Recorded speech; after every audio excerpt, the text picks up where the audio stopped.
Good evening, everyone. How are you doing? Good. Okay, everybody found parking okay? I hope so. All right. Well, welcome and thank you for attending tonight's screening of Downwinders and the panel discussion that will follow. I'm Alberta Comer, Dean of the Marriott Library and University Librarian, and it's a great pleasure to have all of you here tonight. Well, we're here to introduce a new created geospatial archive called the Downwinders of Utah. I want to extend my sincerest appreciation to the people participating in this event. Fred Esplin, Vice President for Institutional Advancement, for moderating tonight's panel discussion. Tim Skousen, filmmaker and producer. Tyler Bastian, co-director of the film, and I thank them for allowing us to show the film. Mary Dixon, playwright and advocate for Downwinders, who has been instrumental in publicizing the archive. And for those of you who were lucky enough to be here at our 10 o'clock presentation, you heard a very moving talk that she gave that really did put a face on what has happened here in Utah. J. Preston Truman, Downwinders advocate and founder of the grassroots organization Downwinders, and if I may say, a very feisty panelist, I'm sure he will be. I'd also like to thank the library personnel who have worked on this project, especially Heidi Brett, Marketing and PR Director at the Marriott Library, who has been hard at work behind the scenes. And I would like to give special recognition and thank Justin Sorensen, the creator of the Downwinders of Utah Archive.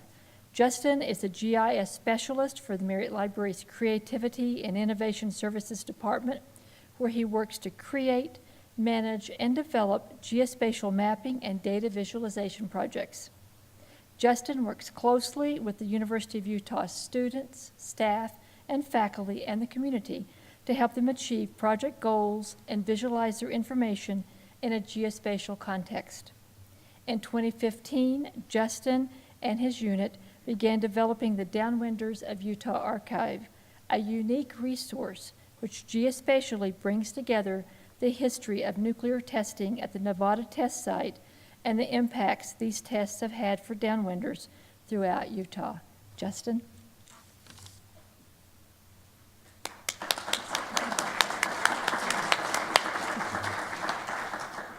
Thank you. I'd just like to take a few minutes before our video film screening just to tell you about the archive a little bit.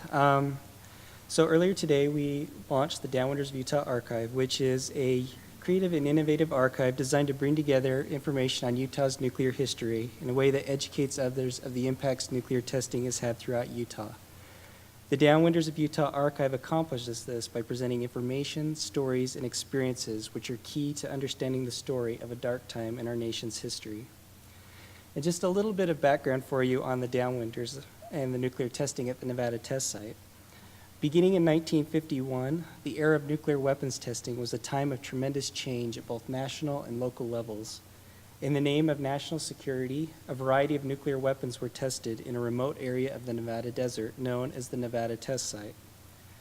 Fallout and radiation from these tests have affected communities across the nation, in many cases resulting in the loss of property, health, and life. The Downwinders of Utah Archive presents an in-depth study of the nuclear detonations, radioactive fallout, and events which have led to devastating results for Utah's downwinder population. Through the presentation of an interactive timeline, detailed information on each atmospheric nuclear test found to produce off-site radioactivity has been presented, as well as fallout statistics for all Utah counties, geospatially visualized based on raw data, and presented through cartographic maps, animated reconstruction models, interactive motion charts, and a variety of graphics related to testing methods, cloud heights, and dispersal patterns. This archive also presents historical photographs and videos of nuclear detonation tests, archived newspaper articles and documentation depicting impacts and deception imparted to residents, as well as oral history interviews from a few of Utah's surviving downwinders. These oral history interviews play a significant role within the Downwinders of Utah Archive, as it's through stories such as these that a deeper understanding and connection to history and events are made.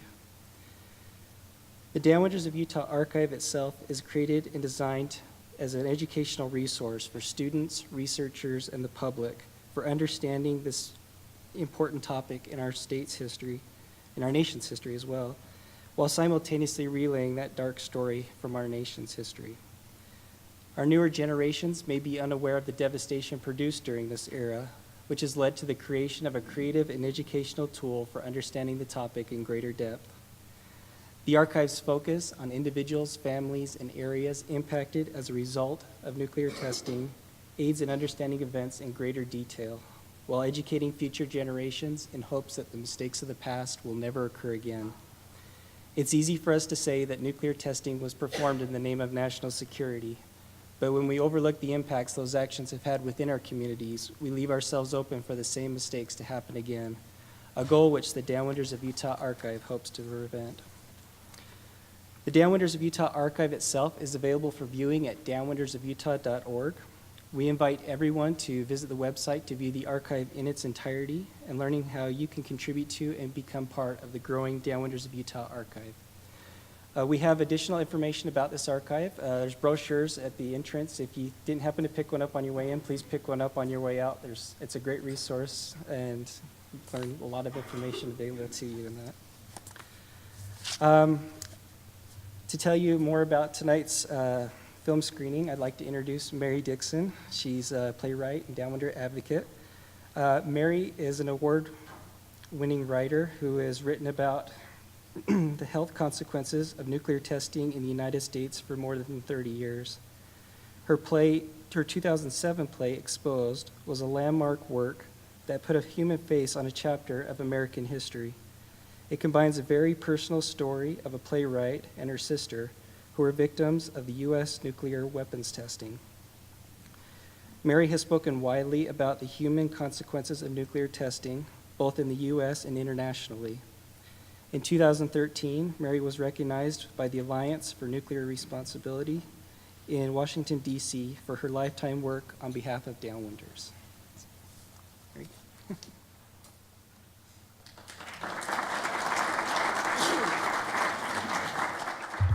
Thank you for all coming out on a kind of dreary night to see a film that's not especially happy. Today, I wish you had all been there today because it was really a powerful, powerful session. There are so many people I meet all the time who still think Downwinders are only from southern Utah, and every time I tell my story, people will say, "Oh, I didn't know you grew up in southern Utah."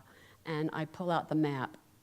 It's tiny. I carry this little credit card-sized map in my wallet. It shows everywhere fallout went. It plastered Utah. It went all the way across this country to New York. It went into Canada. And the consequences of, there were 935 nuclear bombs exploded in the desert of Nevada. That's almost 1,000. We were continually bombarded with fallout from 1951 when it first started to 1992 when it ended. And that the tests were above ground until 62, but when they went underground, they still leaked, they still affected people. So when you think of those devastating consequences of the testing, we will never know how many downwinders there are in this country. I always tell people we all live downwind, we're all downwinders. And I am so proud of the Marriott Library for this archive, to Justin, to all of you at the library. This is such a powerful, important, rich, and deep resource. I encourage you all to look into it. You missed Justin's presentation earlier, most of you, but he went through everything that's in there, and it is such a valuable research tool, and it's just also something I think everybody should go and look at. And give me that address. Downwindersofutah.org. Write it down, look at it. If you're a downwinder, if anyone in your family, your neighborhood is a downwinder, please get in touch with the library and tell your story, because I think stories are the most powerful and important tool we have. You have to have the human story, or you don't really understand what that number 935 meant. So I hope you'll all do that. And again, congratulations, Justin and the library. It's really such an important thing you've done. I can't tell you how lucky we are you've done it. It's a pleasure to introduce the film tonight. I first saw this film at Preston Truman's wedding. Yes, he showed it at his wedding.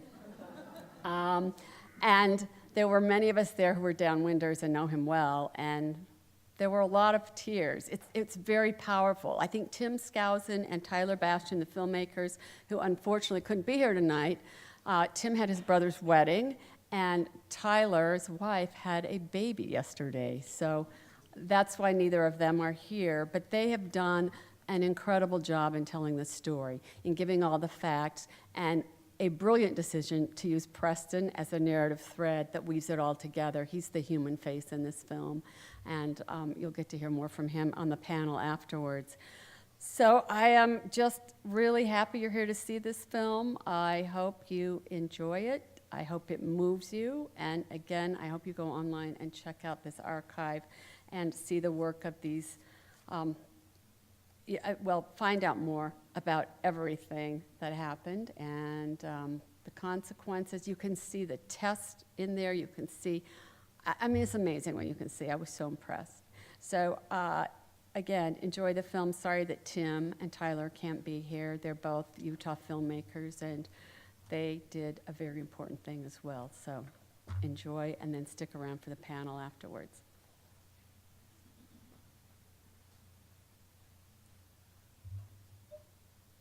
So, grew up in Cedar City, born in 1947. I was in Miss Larson's first grade class in the West Elementary when Dirty Harry went off. We had neighbors who would go out on the Lay Hill on the edge of town and watch the blast in the evening. We had other neighbors who took turns watching to see if the Soviets were going to fly in and bomb us. It's a true story, I'm not making it up. It was a crazy time. I have lost several relatives and many classmates and friends to cancer, I assume, as a result, at least some, perhaps many, perhaps most, because of the testing. So it's something that's intimate and familiar to me personally. Happened to have had the misfortune of living within the 10-mile radius of 3 Mile Island when the bubble burst. My wife was pregnant. We vacated to Washington, D.C. that weekend. I wrote an op-ed piece for the New York Times about the irony of being a downwinder and being in that.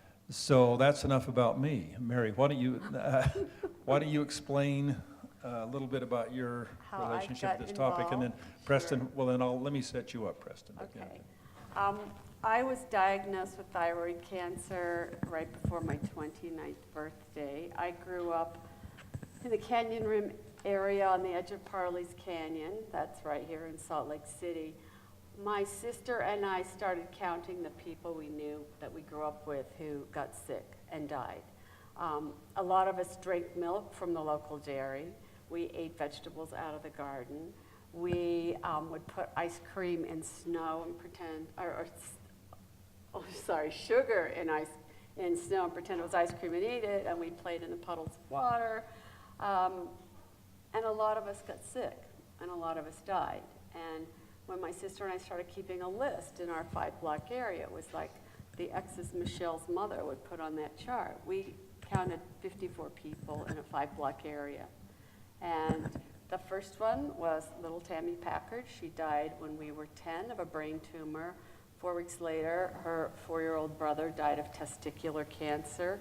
I had friends, parents who died of brain tumors.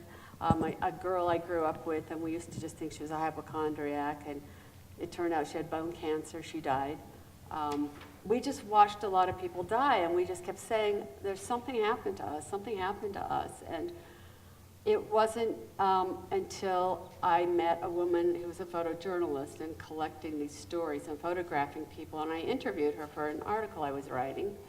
And she was listing off the cancers caused by fallout, and I said, oh, I had thyroid cancer. And that's when she started interviewing me. And she said, you know, you're a downwinder. And I said, no, I grew up in Salt Lake, not southern Utah. And she showed me that map of everywhere it went across the U.S. And it was like being punched in the stomach. And every time you would read more, it's just really, really hard to keep reading the evidence over and over. That study that the National Cancer Institute did, that Lynn Lyons was talking about, that they were never going to release, that got leaked, that study said that 212,000 cases of thyroid cancer were linked to fallout, and that's across the U.S. There's- Did you meet Dr. Lyon? Were you part of his study? I wasn't part of the study, but I've met him and talked to And him. I was as well. Were you yeah. both? Mhm. Yeah, yeah.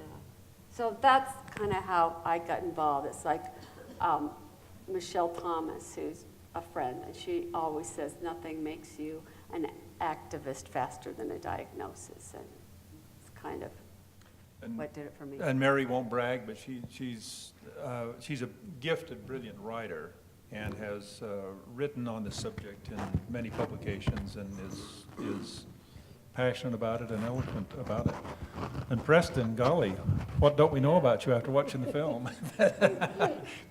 Why don't you say what you'd like to say about your own story, and then if you can talk a little bit about, since Tim is not here, how this film came to be, what was behind that? Well, the film came to be because of Tyler.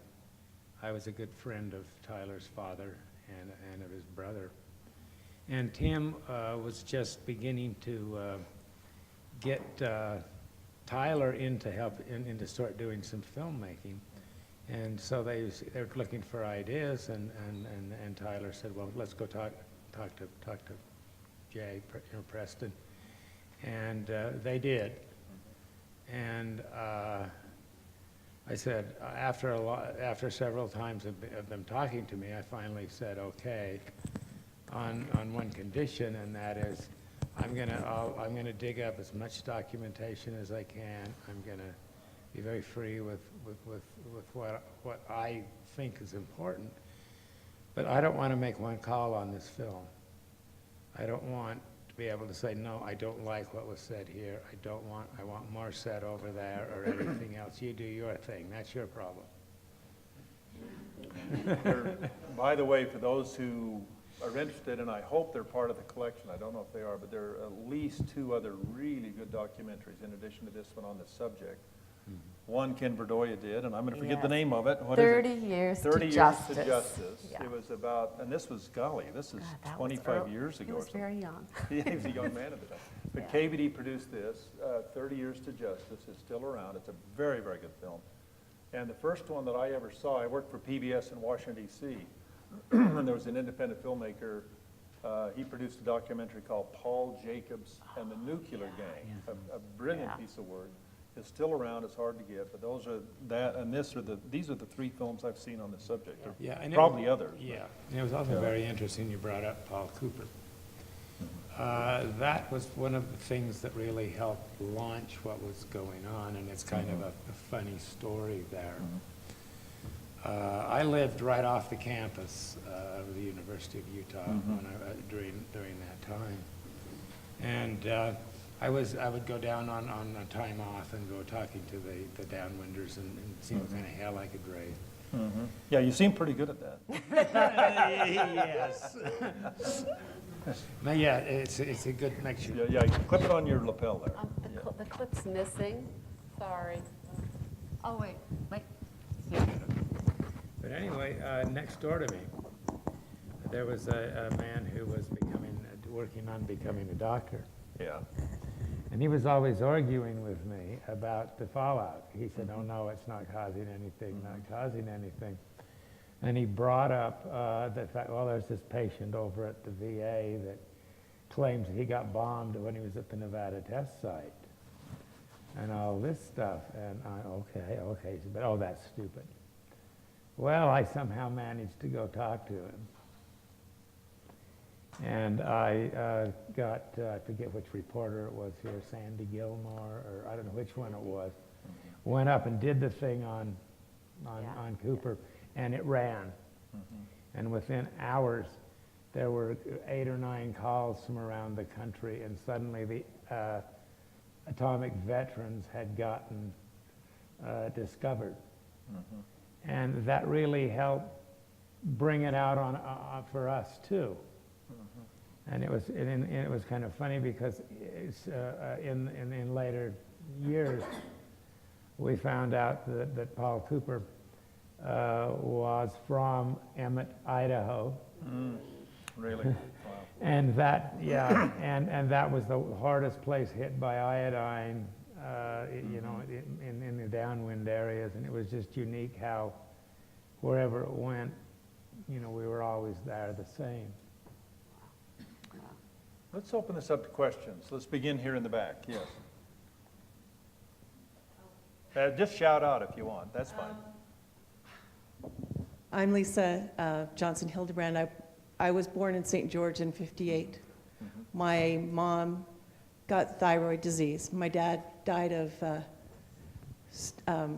multiple myeloma. And with my research, I found that, my mom and I got the iodine 131, but the little bit of research I did on multiple myeloma, it caused from a strontium 90. Yeah. Have they done research on all of the different cancers and how it affects you? And now that we know there's a problem, what do we do next? It's a loaded question. Okay, I just want to address the iodine 131 thing. That was the one that was studied. There were 150 radioactive isotopes in fallout, a lot of them far more lethal than I-131. Like you brought up strontium and cesium with half-lives like 30, 40 years. Those things caused a lot of different cancers, bone cancers, you might know more, because your bones absorbed that isotope and kept radiating you. So people focus on the I-131, but there were a lot more lethal ones in there. Yes, and also part of that is that it was so obvious with the iodine. Yeah. And iodine was something that they decided to monitor at the time. Mm-hmm. And so therefore we had this stuff. And then secondly, the other part of it is, he who has the money makes the rules and makes the choices. And if there's no money out there to investigate this isotope or that isotope, too damn bad. We will not find out. Before we take the next question, maybe one of you know, I don't. I remember as just a first or second grade, we had the iodine tablets. Did you guys get those in Enterprise? Occasionally. I don't know why they gave them to us, but we got those, and they would get one a week, you know, and I think it was second grade that I was in. Yeah, But it's had something to do with that. yeah. Yes, please. What about correlations to other human conditions? Well, let me raise one. Cardiovascular? Yes. Let me raise one that piques my interest, and I'm awfully glad you asked that question. That piques my personal interest. Cedar City, Utah, my high school class, 162 kids in the class. I don't know who can tell me here, but the incidence of ALS is what, 1 in 10,000 or something? 5 cases, ALS. Class of 65, Cedar City, Utah. I don't know if there's a correlation.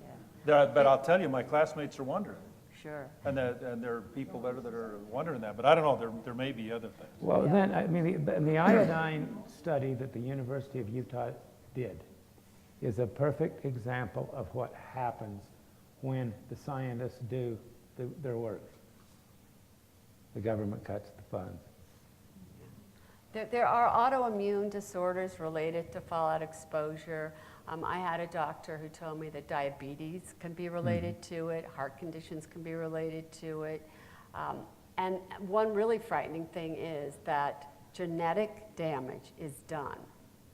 There was a woman here this morning who's actually working on a study at the University of Utah about subsequent generations and what happens to them after fathers, mothers, grandparents are exposed. So, we haven't seen the end of all the disease caused by fallout. We haven't even seen the beginning in many terms. Chernobyl, without the, That's what I was going to bring up in just a second here. the incidence of schizophrenia went up by a factor of 6 times. I did a little bit of work with the Union Chernobyl group, which was some of the people, the ones that went in, they called themselves the liquidators, who went in and did work in the reactor in Chernobyl. But I also did a lot of work among the Cossacks. And the Cossacks, it's really easy to see the difference that you see in those questions about what about these extra other diseases. Here you have to prove that it did it. No matter what, you had to do all your proof in there to prove it absolutely. The Cossacks, the way they investigated it is that the government, the Russians, and so on, you have to prove that your bomb didn't do it.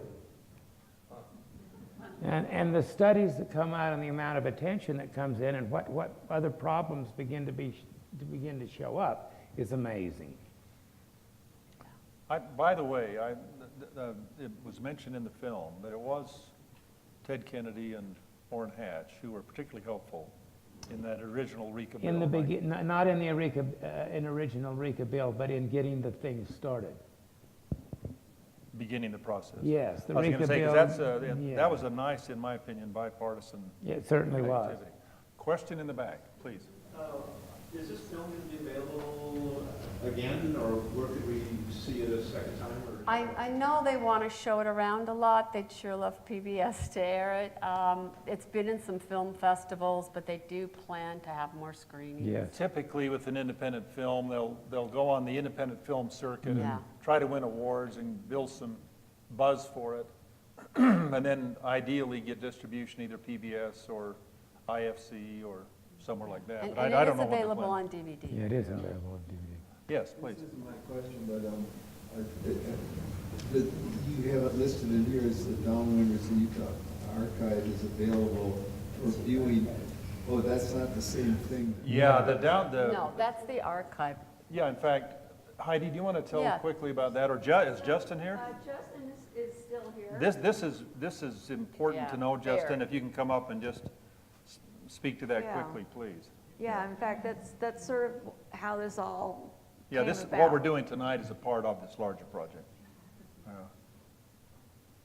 The Marietta Library has a wonderful, wonderful collection of materials that's a tremendous resource for researchers and the public, so. So the archive itself it's designed to bring together information on the nuclear histories of Utah, so bringing information on the detonations, the nuclear fallout, events, history, and of course oral histories from downwinder victims, so sharing those stories as well. Beyond that, And you're looking for more material. yeah, absolutely. So we've opened it up, so through the website, people can actually go and contribute. So not only just contributing their story, but if they also have information like Jay has as well, AEC documentation, stuff that we can add to this that keep this story alive, so that people, this is never going to be forgotten in the future. So. I think there was a question in the back. Yes, please. Wondered for Jay, what is it looking like for this, for your newest bill for compensation for RECA to pass? Any ideas or? Well, it's looking like, number one, we're going to have to do whatever we have to do every few years. We either have to try to, embarrass the politicians before an election, or we have to be ready to go after the Congress as soon as the new Congress sets, regardless of. But it won't be long before we're all gone anyway. Right, Yeah, that's what we always say. that's the whole That's the point. reality You got to of it. fight the They're waiting delay. for everyone to die off. And that's one reason why things like this archive here and getting everybody's story is extremely important. Yeah, you have to keep this in context. Dirty Harry, were you even born? You were a baby. How old? I A was couple of I years? was 2 years old. 2 years old. I was 6 years old. And we're geezers. Yeah. So anyway, yes, please. I was born in St. George in 47. Grew up in Virgin Valley in Mesquite. What is your name? Hughes, Glenn Hughes. Thank you. And my father actually survived 2 bouts of prostate cancer and then finally died of bone cancer. But I'm wondering, in the legislation that is presented, I didn't see that Nevada was part of that legislation, and I'm wondering why. No, it is. Certain counties in Nevada are. You said Virgin Valley? Yes. Yeah, that would be that. You know where that is. Yeah, right? Mesquite, Bunkerville area. I would Yeah, think. yeah. Yeah. Some counties are, some counties aren't. I guess it's whether you're Right. downwind or not, right? Yeah, well, yes. Well, yes. And as long as you're not, didn't get any exposure in Las Vegas when fallout clouds did go over Las Vegas, because nobody wants to let Las Vegas, Clark County be compensated. Yeah, the RECA, there were problems with RECA from the beginning. Where it was decided that would be compensated. It was very political. It was, they wanted the rural Utah counties. They had originally wanted it to go to northern Utah as well, but they said, we'll never get that. That'll be too much money, too many people. So it's confined to how many counties? 21 counties. 21 counties. Well, there's a lot of the victims refer to it, and a lot of us activists do. There are 21 politically correct cancers. Yeah. What I was going to ask is, you said there were 150 some isotopes that have been identified. Yeah. You said there were a large amount of isotopes. Right. What I'm curious about is how these isotopes came to be. I mean, these are a lot of different elements that we're talking about. Were they part of the actual manufacture of the device? Were they part of the soil and structure that, the reason I'm asking that is, you know, we're getting into really very complicated things in your map, which I thought was interesting, and especially the fact that you said that they kept the Atomic Energy Commission kept The maps? what am I trying to say? The wind maps. That's Yeah, they kept maps of for all each the of each shot, so Yeah. they would know exactly. However, Yeah. they did that technically in those days. What they didn't have the satellite technology and some of the other things we do today. So they knew, or at least at once upon a time it existed, to see all this. So I think these things all work together, because what we're talking about is we're taking high energy and we're punching holes in a very complex genome, and so that's why you have this tremendous variety, and that, I don't know how to say this in a few words, but going across the country like that, the variety, and where a small amount of people could get an exceptional exposure and it wouldn't happen to another 1,000 people. That's really easy to see, but it's so vast, this is so complicated, and of course the government isn't interested. I think the most depressing part for me is that there are a lot of people who fall in love with politicians of one sort or another, and you can see why. This gentleman in Idaho, look at how smooth he was compared to you. There's nothing wrong with you. I'd vote for you first. But you see what I mean? That's what we're programmed to accept. So you get all these politicians of either side of the aisle, all these different presidents, they knew all this stuff. And in spite of that, they put the entire country at risk. And ultimately, as you pointed out the other day, when you have all these countries doing this stuff in sort of a competition, they're putting the whole world at risk. So we're a predator species, and these people we seem to promote people who are extremely predacious. Yeah. Well, if I could weigh in for just a minute on that. Thank you for your comment. I appreciate it. Just an observation, if I may. There's so much about this that wasn't known at the time. I mean, they clearly did know there was radiation coming, but I don't think the effects of radiation were understood as well, obviously, as they are today. But clearly, it was a conscious decision, you know, to test at a time in a way that it would go into a less densely populated area, I suppose. And that's okay unless you happen to live there and you know, be the victim of it. But it's as you say, a very, very complex thing. And if I could just speak personally for a moment, the thing about it, the thing that's so insidious about it, I think, just speaking as personally, you know, with cancer and many members of the family, you don't know whether it was caused by this or not. Maybe it was, maybe it wasn't. Maybe you're going to get cancer anyway. You know statistically that the incidence in the population is higher than it would normally be expected to be. So you know, you have good reason to believe that there was definitely an effect, but you don't know whether the cancer you have or your mother had or your sister had was the cause. I mean, you know, the odds are that it was for Mary, but we don't know. Yeah. And we don't know whether it was with Jay's family. To me, the first thing to go downwind is the proof. Yeah. It's so hard to prove when there's so many smoking guns that this is 100% definite what caused this.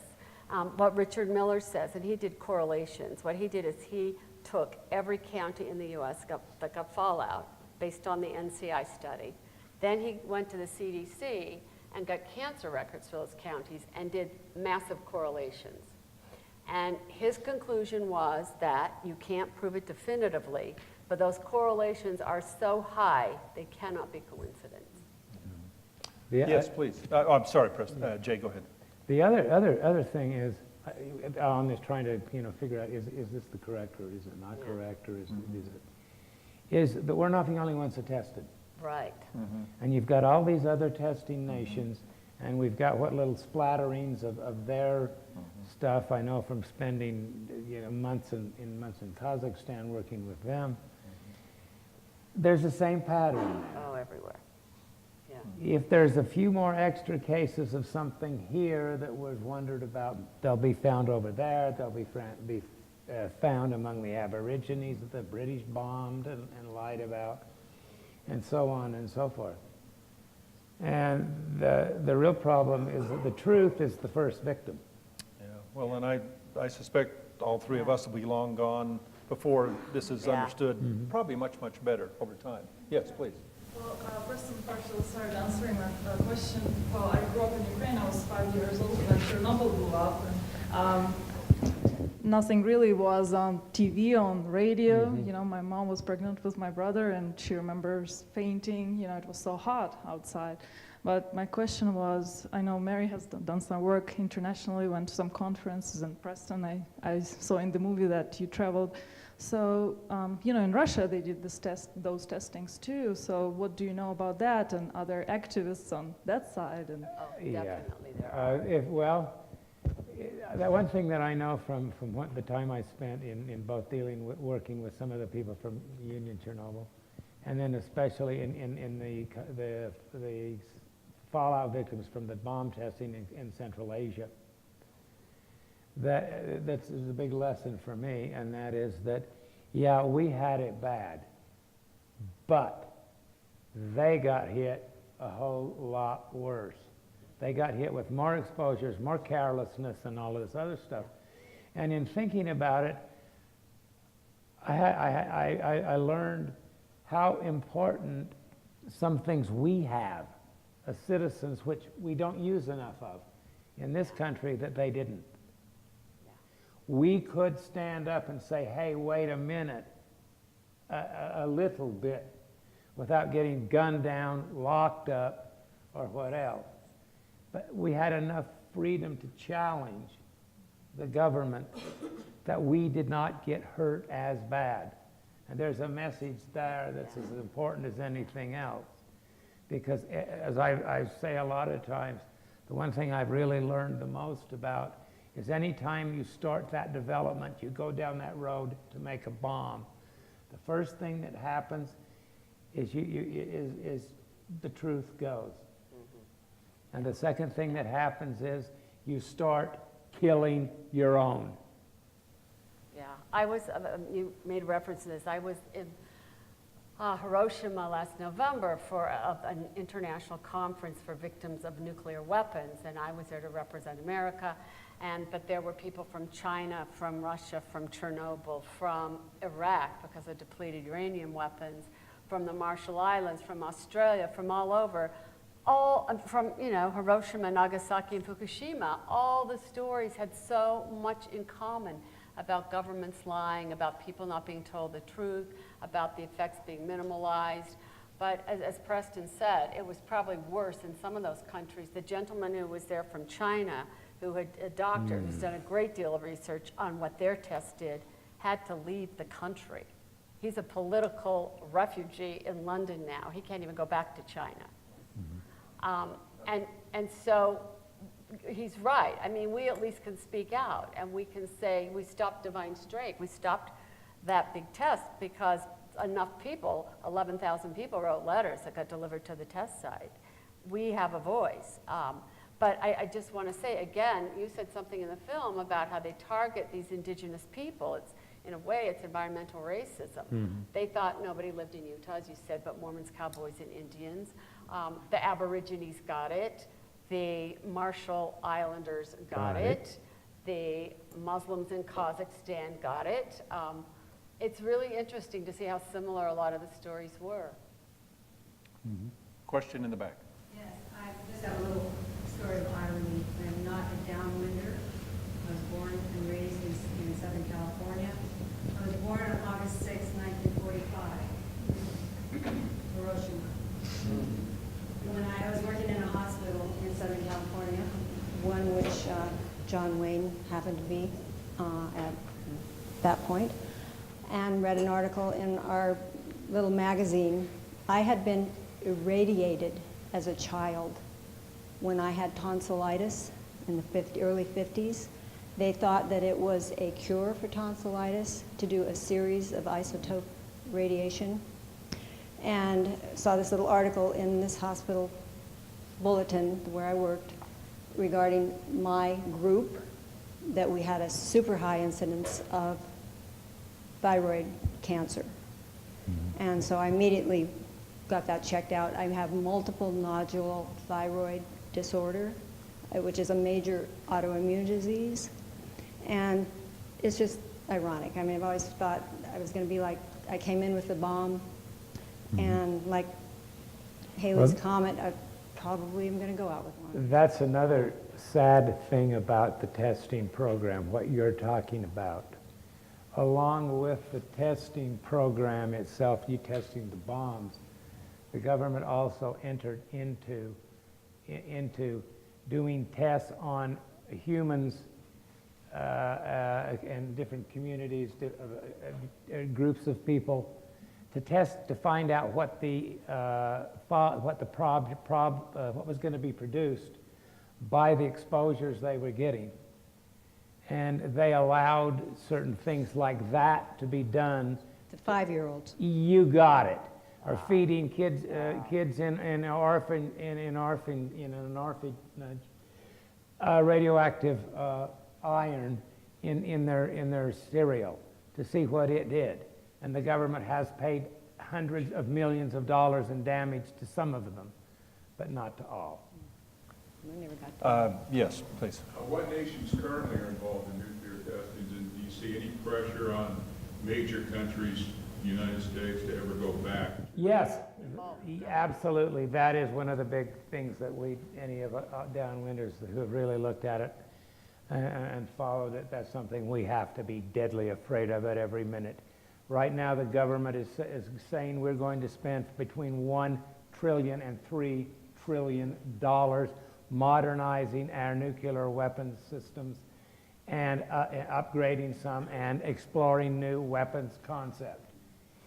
The old adage, the old thing they held over all of us in the 50s is just as true today as it was then. If you can't build it, if you can't test it. And if we're going to go building new weapons so we can hit this kind of different targets and this kind of targets, we're going to at least have more radiation venting out of cracks in the Nevada test site when they do an underground test again. And all we're going to do is kill our grandchildren and great-grandchildren and so on until it stops. Yes. So many fascinating stories and interesting things, and I'm amazed how thorough the archiving is already. I have just a quick story. My dad was from Cedar City. You might know the Palmer family, Leo and Irene. Sure. And therefore Furnace and also. Yep. But anyways, Dad was a PhD candidate here at the University of Utah, and his dissertation was on carbon-14 dating.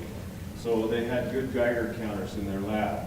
One day his professor said to my dad, "Come out with me." They went on the front lawn of the physics building on this campus and ran their hands through the dew in the grass in the morning. They went back in the lab and checked it with the Geiger counters. Dad said, and I quote, "If you were a uranium prospector and you got that kind of picking, you would sell the farm and stake a claim." His professor would not let his children play outside for 2 weeks after a test here in Salt Lake. When would this have been? What? In the 1950s. I was quite young. I didn't hear this story till I was a late teenager, but it would have been in the 50s because Dad and Mom lived in the old barracks at Stadium Village while they were going to school here. Wow. And Dad went on to be a physics professor here at the U, among other things. George? I don't know if you recall, years ago, we had what was called the Daisy commercial. Sure. And Sure. it ran, I think. For those who don't know, it was Lyndon Johnson's It was commercial Lyndon during the Johnson. '64. It actually ran once. It only ran once. And I think it was more than once, but anyway. well, you can find it on YouTube, actually. It's still, you can find it. It's available. But it was a complete scare tactic on the part of the Johnson administration to scare us into the Cold War. I think, you know, the one agenda, I think, for Kennedy was, of course, to stay ahead of Khrushchev on the Cold War thing, the pounding of the shoe, you know, staying ahead. But this thing was way back in the 50s, and so I'm wondering how come we would be testing even back then, you know, as opposed to, you know, Kennedy going forward on the Cold War, and you know, why would, and, you know, Bush would call it collateral damage, that kind of thing. You know, that something's going to happen, and we got to find a desolate area. Somebody's going to be in the way somewhere, in the name of progress. Well, the context, of course, was the arms race with the Soviet Union. And, well, that's why the testing was going on. That and then trying to bring an end to the Korean War. But yeah, there's certainly historical context, not that justifies it, but allows it to be understood in that historical and political context. Yes, please. I would like to talk a little bit about reverse discrimination. I received compensation of $150,000 for being a downwinder, and I'm also a retired Army veteran. The medical services for the VA cut my funds because I was too rich. So I said, you bombed me as a 4-year-old in Southern Utah, and I went to war for this country, and I'm stuck. You limited my benefits and medical. So it was very discouraging, and I spent it all off the medical benefits. And so it did reverse discrimination. Thank you for sharing that. I'm sorry that what you're dealing with. Are any of our politicians here, or are there any of the 535 members of Congress right now championing this cause? Yes. Not in Utah. Well, isn't Senator Hatch still working on it? Oh, no. No. Is that right? He's walked away from He it? has Okay. said no. Preston Okay. used to call him, say he says he's the father of Rika, but now he's an absentee dad. None of our delegations signed on to any of the expansion except Jim Matheson, and Jim introduced a bill into Congress. And as you know, he's no longer in office, but he was here this morning and was saying he didn't hold out much hope for anything happening with those bills. Well, right now. Is there anybody in Congress who's actually championing the bill? There are. Right now, we've had a bill now for a year and a half. Who's backing it? I'll get to that in a minute. That would increase RECA to 150,000 and would add a bunch more cancers and expand it to 7 western states completely. And we've got the Senator Udall, Senator Crapo, Senator Risch in Idaho, and Senator Bennett, and none of ours. Okay. Okay. We're winding down. Yes. Any good books on the subject that you'd recommend? There's one that's super good, and it's I guess it's still in print. You can get it, I suspect, on eBay or Amazon. The Day They Bombed Utah. Yeah. That's probably the definitive one, don't you think? I think it is, because it talks a lot more about the sheep situation, but the story there, for those who don't know, it was more the Iron County sheep men, I think. Anyway, if you were wintering your sheep out in the Nevada desert, they really got hammered. They had a lot of deaths and deformities and so forth, and that documentary KVD did was partly on that issue. Excuse me. yeah, and that, of course, you had the people who were herding the sheep were getting exactly what the sheep were. Right. But that was one of the things that started. And we've got to keep pushing so that we can get some compensation expanded. And if we can't do that, we can at least expand those medical screening things like you see saw in that film, to every single area that got exposed, not just to a handful of counties, because it's saving lives. Mary, do you recommend books in addition to? Oh, I do. Richard Miller wrote a book called Under the Clouds, The Decades of Nuclear Testing. There's a book by Norman Solomon called Killing Our Own. Carol Gallagher did a book called American Ground Zero. And that profile victims, including yourself. Yeah. There are, but you know, I have a whole list of them somewhere at home. Yeah. We should wind up. Yeah, last question. Go for it. Okay, just a comment. I'm not a Downwinder myself. My mother and father were, in their youth, were in St. George growing up. My grandfather was actually a security guard at the test site. Wow. Now, I could go on with stories and stories that they shared, but I just want to say thank you to those who have put this archive together, for those who put the movie together. In a way, for me, it kind of preserves a little bit of my family history. And for me, I appreciate it very much, so thank you. Well, to all who were involved. Thank you. That's a nice. That's a good wrap.